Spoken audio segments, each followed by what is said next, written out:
Yeah, recapping after watching the tape, I think defensively it really kept us in the game. I thought they had a critical hold for a field goal, 10 points at half. The third quarter, a couple long drives there that we couldn't get off the field a couple of times. Tough call, extended the drive, that kind of thing. But I did think the effort was there. Not a lot of missed assignments type thing. I do think as the game got into the second half, they leaned on us a little bit because they'd been out there quite a bit. Offensively, slow start. Call it lack of execution, timing, some things that we got to do better. Didn't help ourselves penalty-wise. Drop, inaccurate throw. Wanted to be able to regroup, and then you look at opportunities in the fourth quarter, didn't finish. Again, going back to a couple of fourth downs, got us a chance to make it a much more back in the game didn't happen. Special teams wise, was pleased with Eckley's hang time in regards to the punt game coverage unit. That part was good to see because that had been missing for a couple of weeks, but ultimately still came down to just not good enough and got beat. And so how you move forward, regrouping, guys.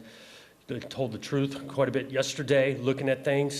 Still a lot out in front of us, and we spoke to that because, again, I think the preparation, we weren't second-guessing the week of work that went into leading into that, and really the energy, passion played with. Can we recreate that on a Saturday and then execute a little bit better? So that's where our mindset is moving forward, looking toward the opportunity that's coming on the road in Minnesota. Got a bunch of respect for the program, PJ Fleck, well established over there in the brand of football they play, physical, play good defense, and they're doing it again this year.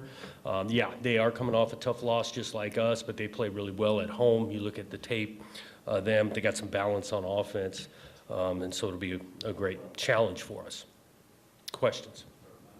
Jonathan, you mentioned the emotion that you guys want to recreate. When you spend so much time getting up for that one game, you say is bigger than anything else on the schedule. Is it difficult to get the guys back up? And they're and Minnesota's facing obviously a similar thing in their rivalry loss.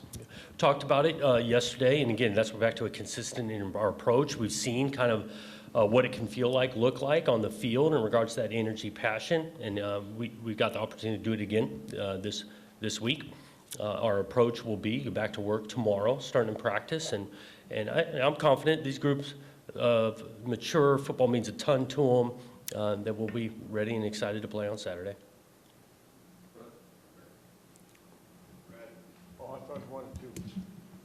The offsides non-call was a little bit more than a tough call. It may not have changed the result of the game, but it certainly would have changed the tenor of that game. I looked at it 5 times. I'm sure at least twice as many for you. Do you have any, I don't want to say recourse with the Big Ten? I mean, how do you accept that kind of call that was clearly wrong? Yeah, we and this is every week, call we got a question on, or we thought maybe should have called it differently. We submit those. We did that, and we have yet to hear back, but there's an explanation, and credit to this conference, Bill, head of the officials, they'll own calls that they maybe miss and whatnot. I haven't yet to hear back on that particular one. And so those are bang plays. I've seen that call not made plenty of time. It did get made in this one. They tell you I'm sorry, that's very little solace, isn't it? Well, and that's how it works. I mean, that's how we play the games, and some calls are going to go your way, some don't. Yeah, there was one in the Steelers game last night. It was I don't think they called it. It would look like it was a potential neutral zone. But anyways, I'm wondering from the offensive standpoint, how do you get things fixed? Is it more as you look back, the blocking? Is it Aiden's play? Where is the biggest issues? And continuing to look at Alessio and his late game performance, how do you progress with that? Yeah. We're definitely looking at it and searching as coaches. So you think about the offensive, because we've shown some flashes. It's kind of week to week. Some things are really good. Some need to get better. I go back and 2 weeks ago we complete 20 straight passes against a really good defense, and then you fast forward. I think a recurring theme is we're playing some good defenses the last couple of weeks. So you're looking for perspective. On Alessio's play, he has come in and, had a nice drive again. Did get helped with a couple of calls, but he's been working, progressing. We've got confidence in him, and just like every position, we're evaluating and as guys are growing and what gives us the best chance. So all those conversations are on a weekly basis, but we need to find some more consistency and really just points from the offensive side, another touchdown or two a game. Jonathan, in your opening statement, you mentioned you told the truth in the meeting to guys. What was that truth? Well, the truth a little bit is, that game means a lot. We came up short. Talk about, the effort was there. We fell short in this area, defensively getting a stop here too, didn't convert on fourth down. Those are all truthful, and so we own it that way. And then I'm curious, when you interviewed for the job in November 2023 and took the job, did you expect the clock to be this fast in today's college football landscape, just the pressure that's felt by coaches? I think it continues to change, call it, over the last even year or two in this NIL era, things like that. I was, and continue to be, excited about playing in what I think is the best conference in college football. Well, what comes with that? It's competitive, it is hard, nothing's given or it's easy, and so we're in the mix of doing that right now. Jonathan, it's a little bit like whack-a-mole. I mean, one week it's the special teams at Nebraska, and then the next week against UCLA, it's the defense, and then it's always one area. What do you do about that? Yeah, you keep working, you keep searching, right? Because it is the ultimate team game. And maybe it's oversimplifying things of 1 week. Well, if we'd have played better on this side, we'd have won. Maybe that's oversimplifying, but we definitely have not found consistent stretch of football where all three phases are playing at a high tilt. One more thing. As far as having Joe on the staff this week, is that a big advantage for you? Is it an advantage for them because they know what he likes to do? Right. I think it probably goes both ways, right? Familiar with, call it both universities. I do think there's mutual respect between the two of them. I think, Joe did a lot of good things there at Minnesota. We're excited about Joe being here. I know Joe deeply respects the place, Coach Fleck, and how they go about it. So I think it's probably a two-way street in, the background of knowing each side. Sometimes during the open statement, you talk about bumps and bruises you get from the previous game. Seemed mostly unscathed, but I guess, are there any bumps and bruises from the game? And I guess specifically Stanton, because he left the game. Stanton, credit to him, made a go of it. He just was not couldn't go as full speed as he wanted to earlier in that game. We'll kind of see what this thing looks like by the end of the week. Think about Jordan Hall, similar bumps and bruises going. We'll kind of see what he looks like at the end of the week. We did not take maybe an injury that's going to keep the guy out for the rest of the season. Ben Roberts, I would call him doubtful this weekend. Jonathan, what did you see from Aiden from Indiana to Michigan that was just different from his performance, or was it just the different, what he was facing was different, the schemes were different, he didn't react to it as well? Yeah, the schemes are a little bit different. Indiana, obviously, the accuracy was at a high level. In the Indiana game, there's a couple throws that are inaccurate. The lack of rhythm early on, think about looking at the first couple of drives in Indiana, we had some success moving the ball. There was a rhythm that was created early in that game. We did not have that in this one. Those couple things stand out. And if you had conversations with Jay Batt about everything, and then also, do you feel like you have people in your corner here at the university? Me and Jay, weekly meeting, and that's been consistent throughout. We've had conversations on areas where we got to continue to find improvement. So those conversations are pretty consistent. Do you feel like you have people in your corner throughout the university? I do, in regards to just the support of day-to-day text messages, those kind of things. Having said, I love being at a place that is competitive, want to get things right, want to come out on the right side of the scoreboard, and that's where we're at right now. When you look back to week one and compare it to this team now, where have you seen progress in specific week one areas? Yeah, just over the course of this season, where have you seen progress from this group? Right. I think specifically starting like defensively, I think we've progressed in challenging more in our pass defense, in that contesting balls, playing with aggression. I think that's some growth that we've seen. I think about our run fits have gotten better. At least last week they were better than previous weeks. So you're seeing these small pockets of growth there. I mentioned Eckley already. Hot start, worked through some things, and then had better hang time. Our punt unit was better this last week. Look at that offensively, have shown potential, but also the fight throughout 4 quarters for a couple weeks now. So I think that's growth. And then Justin Denson, I don't think we saw on the sideline the last game. What's his status going into Minnesota? He's working with some things outside of football right now.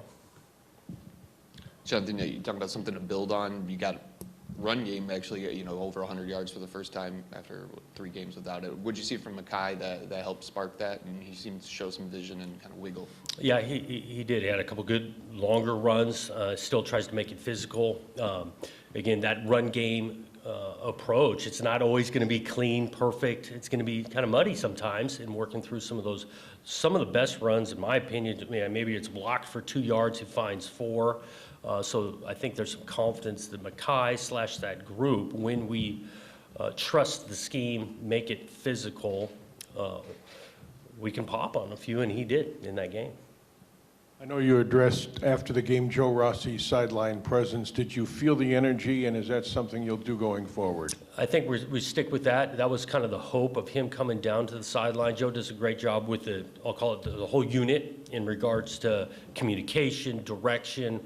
He meets with those guys almost daily, and so that was some of the logic with coming him downstairs. And I did think it was more about not just the play during, when the defense is on the field, but the adjustments, the communication there in between series. And we liked how that went.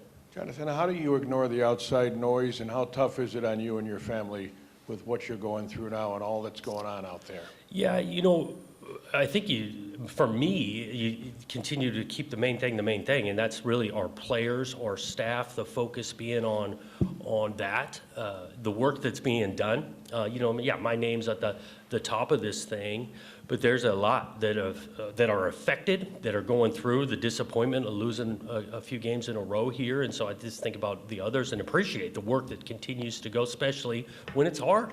It's easier to stay motivated when success are a little bit easier. Things are hard, but I appreciate the group that we've got that continue to work on the day-to-day. Do you feel an urgency to fix it, like right now? Oh, yeah, I think there's always urgency to get it better, and that's what, the role is of coaching and playing this game. You're always wanting to figure out a better way to do it and find, results of success. Jonathan, for a couple weeks there when Mekhi was out, it seemed like there was a higher volume of sort of some big plays given up, some busts and whatnot at the back end. Does his return and the way the defense played, is there any correlation there, and just what you thought he brought when he came back last week? Right. Maybe to an extent. Obviously, he's a veteran player, has played a lot of football, is good in the communication side, but I felt as a unit, I started with this, less of just, a bust. We were pretty sound across the board, 11 guys. Last Saturday.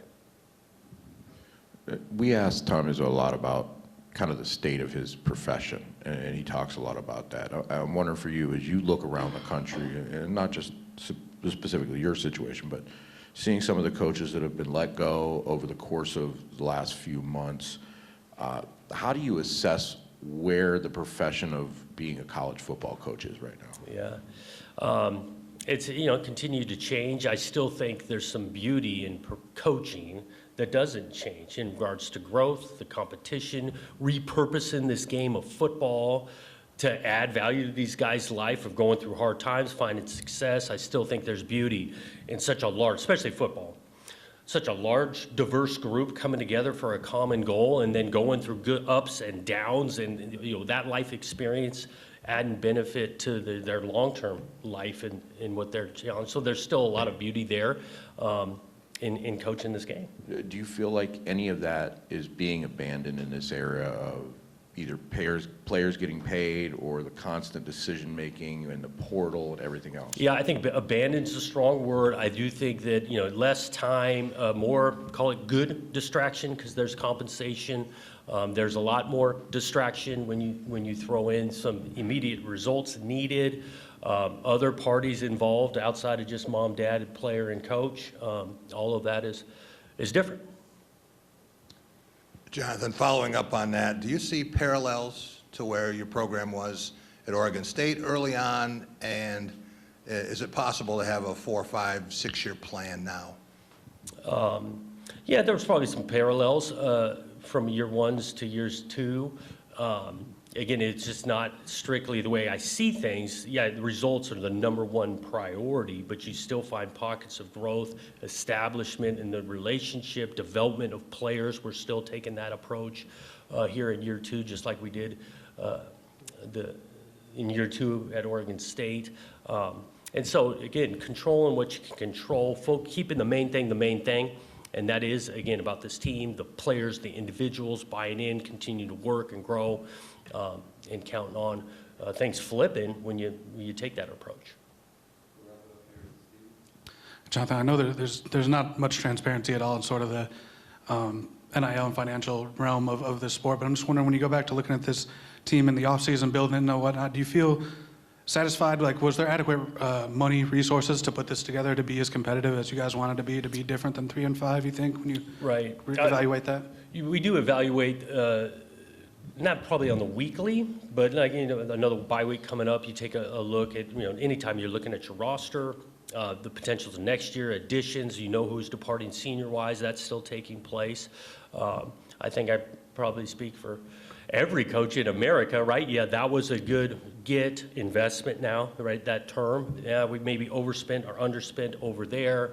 Injuries always you can't forecast, right? And so do we have depth in a couple of spots? Well, where our injuries have placed, yeah, we're a little lighter at a spot or two that we couldn't totally forecast. So we have those conversations, but not totally weekly, be more on those bye weeks. In terms of, I guess, the pot of money, though, do you feel like that was big enough?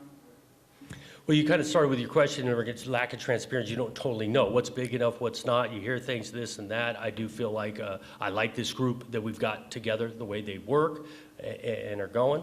And the more transparency, I do think, is better for college football. Okay, guys, thanks.